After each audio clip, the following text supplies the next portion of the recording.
Bună, Cristina! Bună! În pauză îmi spuneai ceva despre importanța numelui ales. Îmi poți spune câte ceva despre acest subiect? Numele pe care îl dăm copiilor noștri are o semnificație aparte. Gândește-te puțin la alegerea numelor copiilor tăi, spre exemplu. Gândește-te puțin la momentul ăla că e un moment special în care tu îți numești, numele îl porți toată viața ta. Și sunt de foarte multe ori nesimțiți și jenați de numele pe care îl avem sau are o încărcătură foarte mare. Ce nu știm de multe ori este că el poartă cu el o poveste. Iar povestea asta poate fi a unui bunic, a unui străbunic, a unei bunici, pentru că dacă, spre exemplu, pe tine te cheamă Georgeta, poate că ai avut un bunic pe care îl chema Gheorghe, e bine, cumva există o legătură între tine și acel bunic, prin faptul că tu îi porți acest nume. Practic, vrei să spui că noi preluăm istoricul membrilor familiei? În momentul în care cineva te numește, în felul în care te numește pentru că ceva din el pentru că apare cumva o nevoie. Și îți dau, uite, deși vorbeam despre altceva, uite, simt nevoia să dau exemplul meu. Mine mă cheamă Cristina. Când eram în burta mamei, mama mea mai avea un copil, pe fratele meu, Cristian, avea 1 an și 5 luni, a făcut o bronhopneumonie și a murit. Repet, sarcina cu mine avea 1 lună.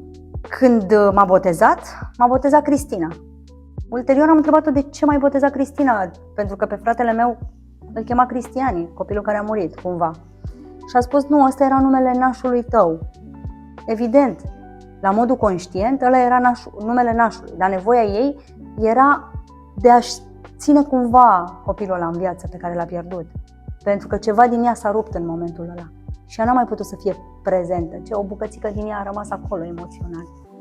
Și atunci eu toată viața am purtat numele ăsta cu încărcătura asta de pierdere. Se numește sindromul gisantului, copilul de înlocuire. Cumva, eu nu mi-am trăit viața mea. Am trăit viața mea conectată cu a unui copil care a pierdut lupta cu viața, cumva. Și, practic, ce putem face dacă noi cei cu numele ales? Și am fost în depresie toată viața mea, într-o depresie funcțională pe care nu am recunoscut-o, nu am știut că e depresie funcțională, făceam totul perfect, credeam că fac totul perfect, îmi doream să fac totul perfect, pentru că dacă nu ajungeam la perfecțiunea aia, era ca și cum aș fi murit încet, cumva. Pentru că eu trebuia să suplinesc ceva ce nu mai există.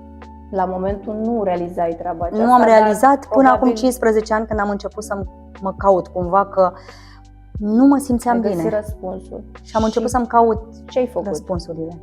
Și am făcut psihoterapie, terapie, am fost la psihologi, am fost la tot felul de terapii, până când am început să studiez, pentru că nu primeam răspunsurile pentru mine potrivite. Și am început să studiez și am început să învăț să mă înscriu la tot felul de cursuri, să caut răspunsuri. Am găsit Recall Healing-ul, datorită căruia am înțeles că eu eram de fapt în depresie, pentru că Recall-ul se ocupă cu cauza emoțională din spatele bolilor și comportamentelor și pentru că atunci am înțeles că noi avem foarte mare nevoie de răspunsuri. Sunt ahaurile alea pe care le facem când conștientizăm ceva. Atunci ceva minunat se întâmplă, că deblocăm ceva. Conștientizând și realizând că eu sunt cumva agățată de sufletul fratelui meu și prin acest nume, foarte mult prin acest nume, am putut să deblochez foarte ușor treaba asta. Am putut să dau drumul la ceva ce nu știam că ar trebui să dau drumul. Și practic s-au așezat lucrurile pe făgașul normal. Și am început să mă bucur și eu de viață, pentru că eu nu m-am bucurat niciodată de viață până în momentul ăla, cu adevărat. Ce nu știi devine destin, asta spune Jung.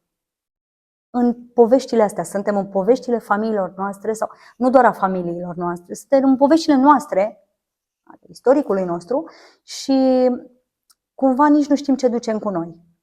Când știi, ceva extraordinar se întâmplă și nu mai ești amprentat de acel eveniment. Totul are o transparență atunci când știi lucrurile. Și gestionezi altfel și o faci din alt loc. Valoroase informațiile. Îți mulțumim mult, Cristina. Mulțumesc și și eu. ne vedem săptămâna viitoare cu o nouă temă. Ne revedem. Te pup.